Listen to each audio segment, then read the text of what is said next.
안녕하세요. 오늘도 사연 살롱을 찾아주셔서 감사합니다. 저는 50대 중반의 여성이에요. 저희 집은 형편이 어려웠지만 부모님이 성실하고 정직한 분들이셨어요. 또 남한테는 폐 안 끼치고 주어진 것을 가지고 열심히 사셨고요. 그런 부모님에게 사랑도 많이 받았고 사람들 사이에서 믿음을 지키며 살아야 한다고 배우고 자랐죠. 또 오빠가 공부를 잘하다 보니 저도 덩달아 따라서 열심히 했고 자연히 성적도 잘 나오고 대학도 괜찮은 학교에 들어갔어요. 오빠가 4년 내내 장학금을 받았던 것처럼 저도 그랬고요. 회사에 들어갈 때까지 제 인생은 무난하게 흘러갔죠. 직장 동료들도 다 저와 잘 맞아서 회사 생활도 나쁘지 않았어요. 물론 일이 힘든 것도 있고 야근도 많았지만 그건 누구나 마찬가지였으니까요. 저와 오빠가 직장에 들어간 다음부터 저희 집 형편은 조금씩 나아졌어요. 부모님도 매일 일 나가던 걸 관두시고 동네에 작은 마트를 차리셨고요.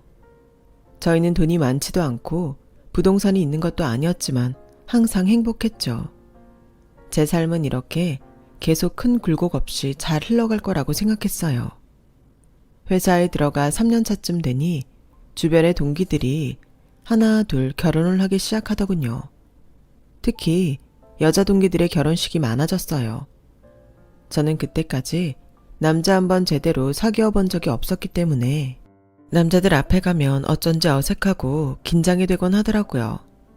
대학 때도 같은 과 친구들하고는 잘 지냈지만 정식으로 사귄 적은 없었거든요. 옆에 있던 사람들한테 하나씩 청첩장을 받다 보니 괜히 마음이 쓸쓸해졌어요.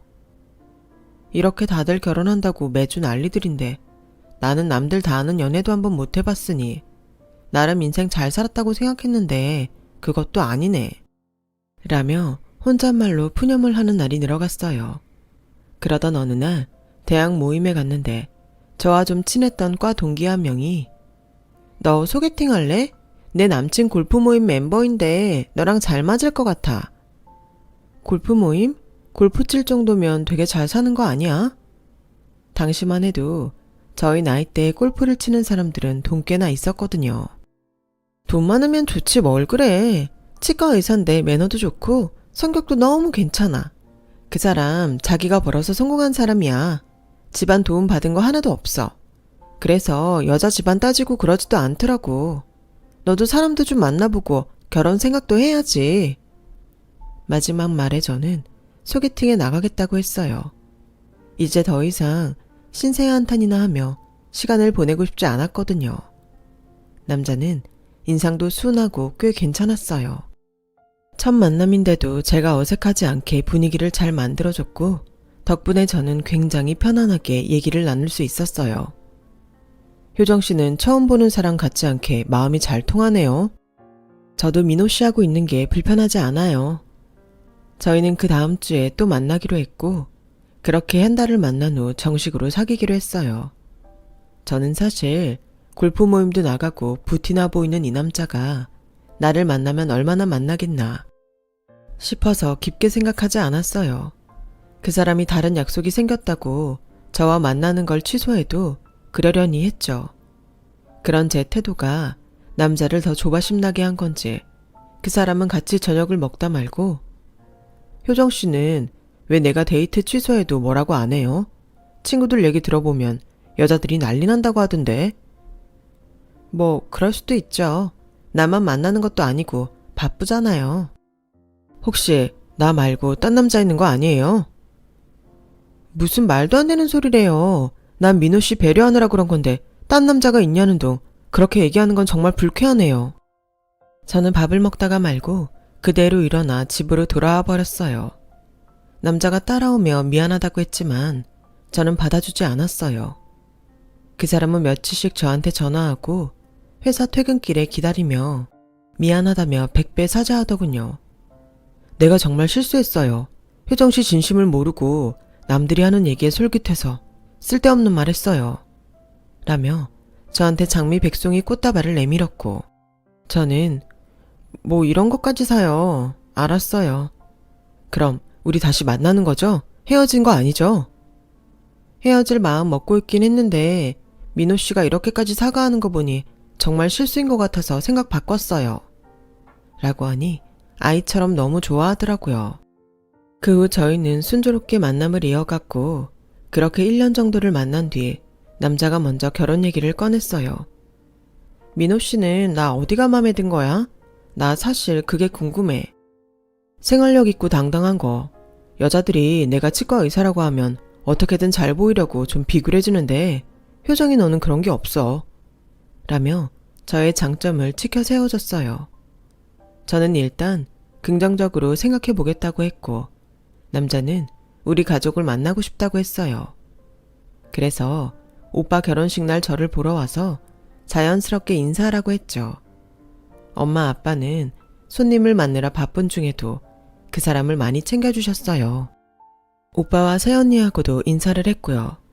엄마 아빠는 남자가 사교성도 있고 성격이 좋은 것 같다며 마음에 들어 하셨지만 신혼여행을 갔다 온 오빠는 고개를 갸웃하며 그 말하는 폰 같은 게 딱 바람둥이 스타일이던데 난 잘 모르겠네. 오빠는 잠깐 봐놓고 뭘 한다고 그런 말을 해. 민호 씨 1년 넘게 봤는데 그런 사람 아니야. 그래, 뭐 아니니까 네가 만났겠지. 그냥 내 느낌이 그렇다고.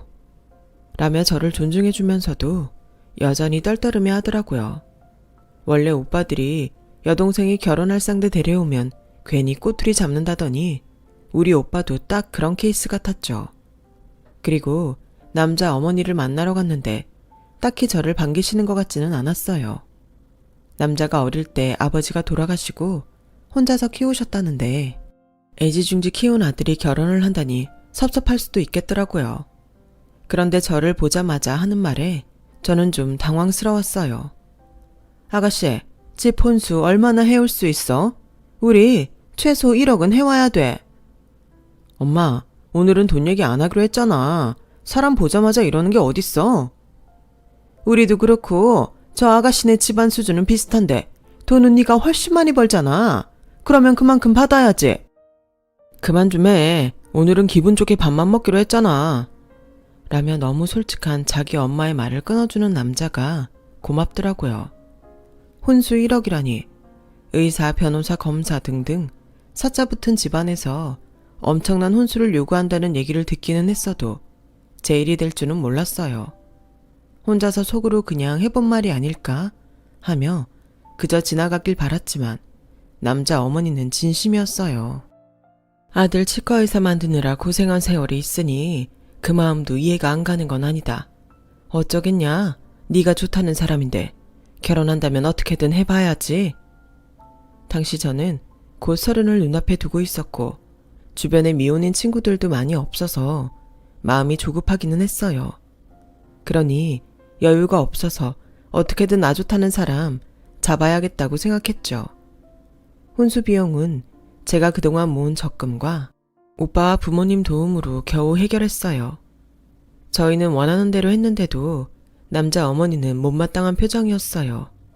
그렇다고 결혼 못한다 소리도 하지 않으셨고 결혼 청첩장까지 잘 뽑았죠. 이제 정말 결혼 날짜가 한 달 정도 남았고 정신없이 바빴어요. 남자도 주례 볼 사람과 사회자 친구들을 만나느라 분주했고요.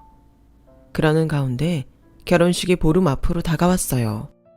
날짜가 다가오니 전에는 몰랐던 긴장감에 점점 떨리더라고요. 먼저 결혼한 친구들한테 조언을 들으며 마음을 다잡고 있는데 낯선 여자가 저를 찾아왔어요. 회사에서 동료들하고 막 점심을 먹으려고 할 때였죠. 그 여자는 급한 일이니 시간을 내달라고 하더군요. 어쩐지 기분이 이상해서 여자와 함께 카페로 갔어요. 민호 씨하고 결혼 취소해주세요. 저 민호 씨랑 사랑하는 사이예요. 네? 그게 무슨 말씀이세요? 제가 아는 그 민호 씨 맞아요? 민호 씨 저랑 1년도 넘게 사귀었고 그 사이에 헤어질 뻔했을 때 민호 씨가 저 잡은 일도 있어요. 그건 다 과거잖아요. 지금 민호 씨는 저를 사랑해요. 효정 씨하고 결혼하기로 한 거 후회하고 있다고요. 정말 민호 씨를 사랑한다면 싫어하는 일은 하지 말아야죠. 민호 씨 이제 그만 놔주세요. 아니 내가 싫다는 사람 억지로 붙잡고 있는 것처럼 그러시는데 어디 와서 억지예요. 그쪽이 민호 씨 좋아하니까 말도 안 되는 소리 하면서 깽판 치는 거잖아요. 라며 맞서자 그 여자는 코웃음을 치더니 요즘 민호 씨 만난 적 있어요? 함 준비한다고 그때 보자고 하고 계속 안 만났죠? 그건 저도 민호 씨도 각자 바빠서 그런 거고요. 그런데 그런 얘기를 그쪽이 어떻게 하는 거예요? 머리가 좋은 줄 알았는데 아닌가 보네요. 어떻게 알긴요. 민호 씨한테 직접 들었으니까 알죠. 효정 씨랑 안 만나는 동안에도 저하고는 계속 만나고 있었어요. 그러니까 이제 싫다는 사람 놔주고 각자 제 갈 길 가는 걸로 해요. 아니요. 저는 그런 말 못 들었어요. 헤어져도 제가 민호 씨하고 할 일이고 제3자가 이래라 저래라 할 일은 아니라고 생각하는데요.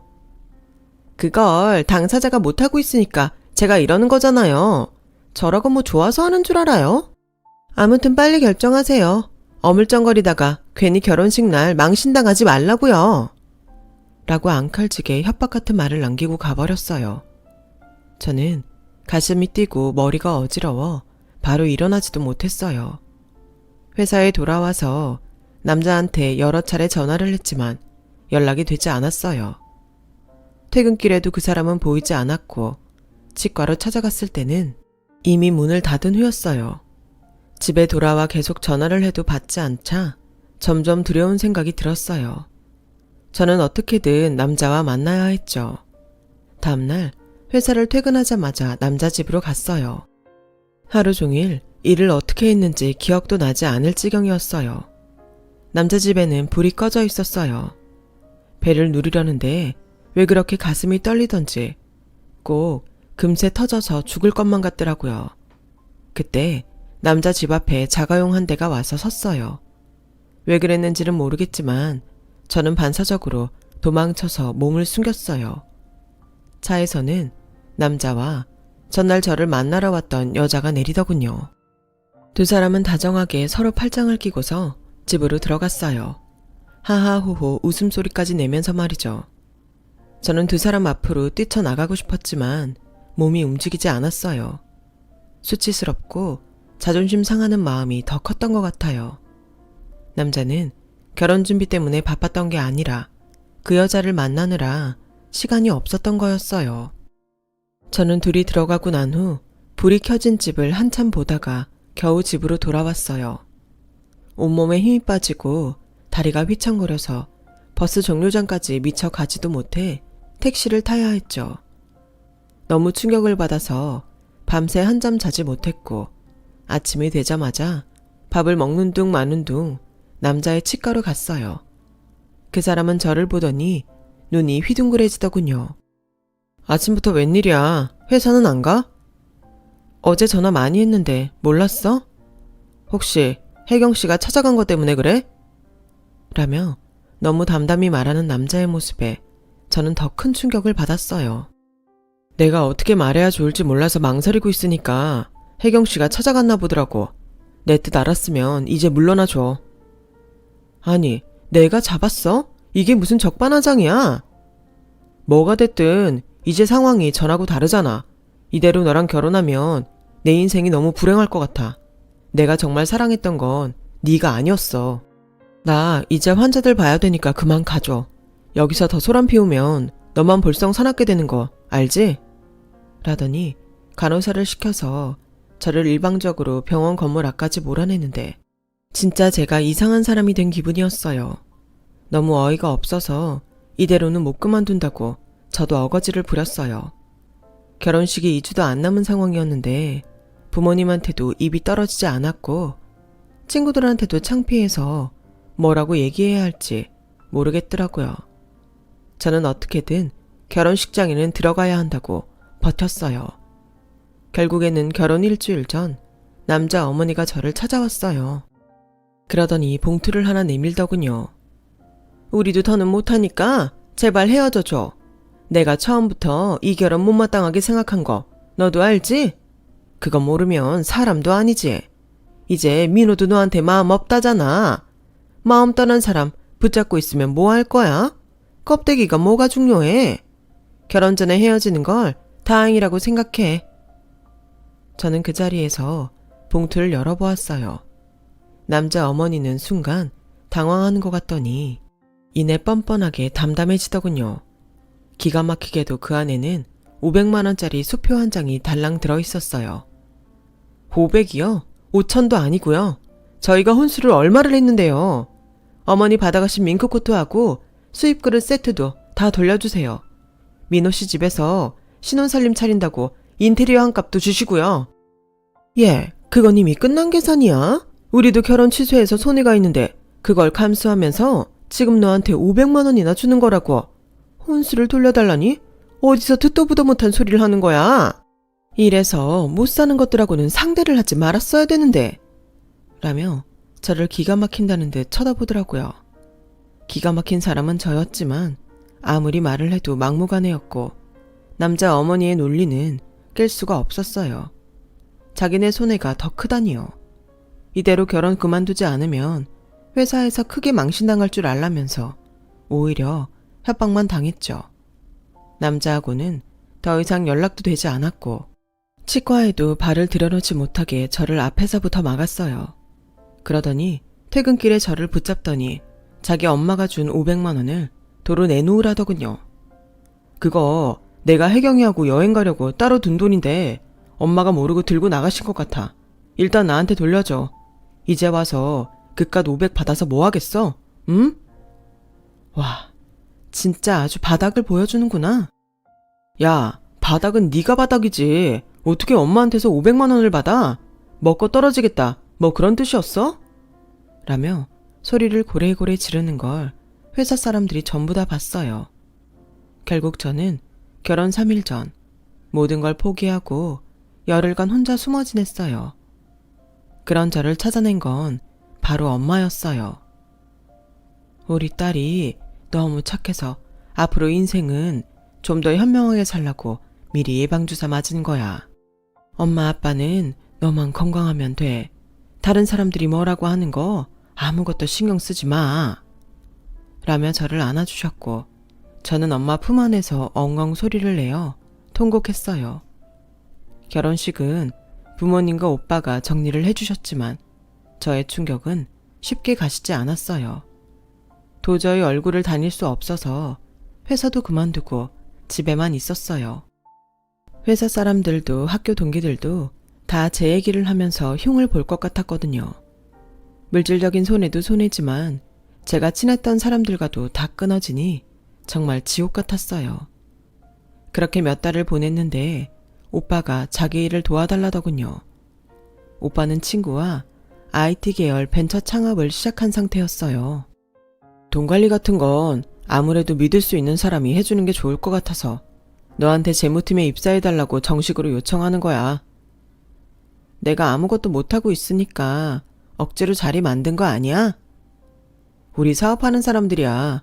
지금은 그런 정 같은 걸로 자리 채울 만큼 기반이 잡히지도 않았고 일 잘하는 사람이 필요해서 부르는 거야.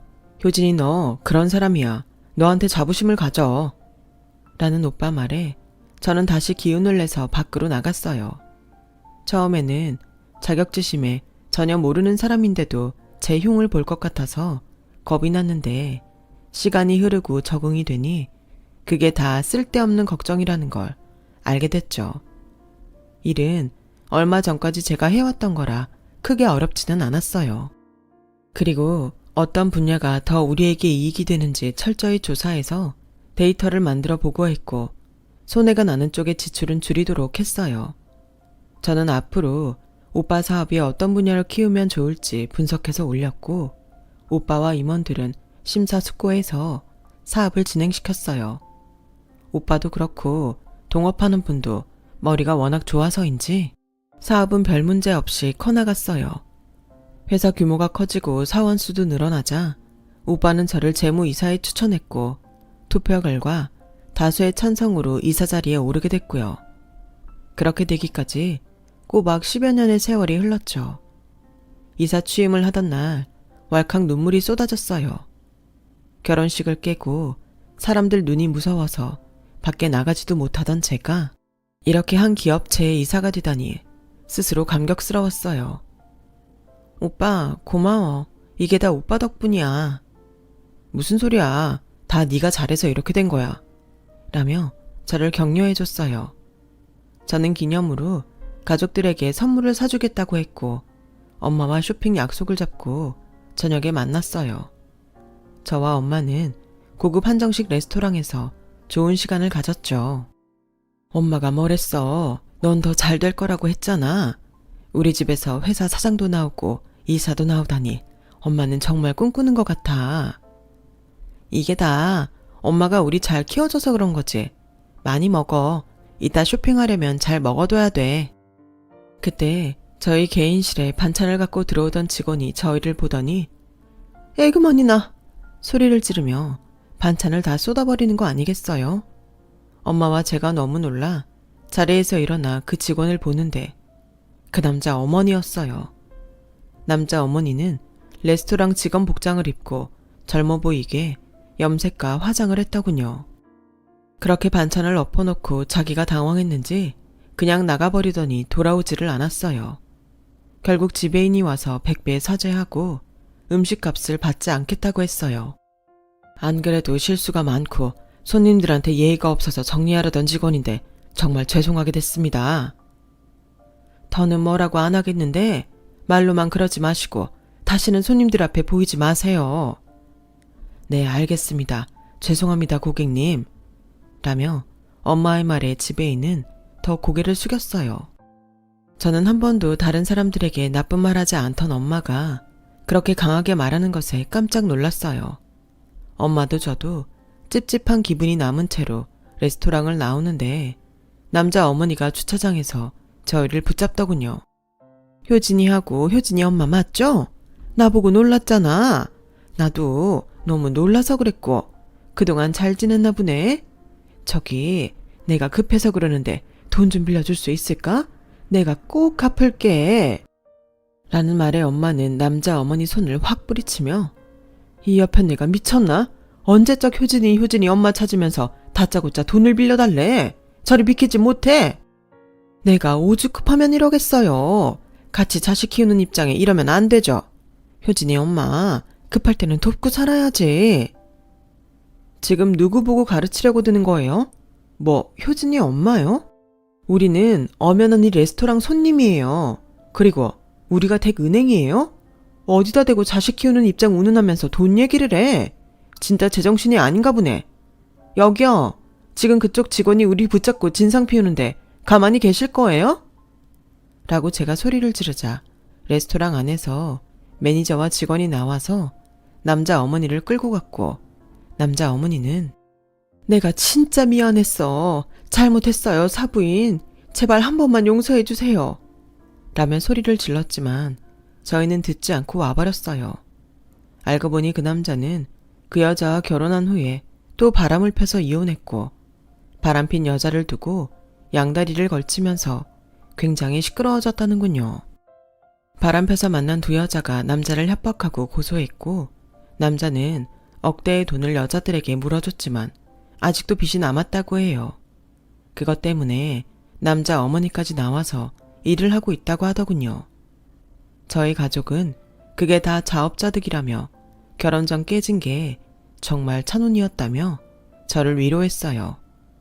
사실 그런 일을 당했을 때에는 모든 게 다 원망스러웠는데 이렇게 지나가고 나니 그 덕에 제가 더 단단해져 있더군요. 모든 게 자기가 했던 대로 돌아온다는 걸 직접 보게 됐고요. 그 후로 저희는 두 번 다시 그 남자와 어머니하고는 마주치지 않았어요.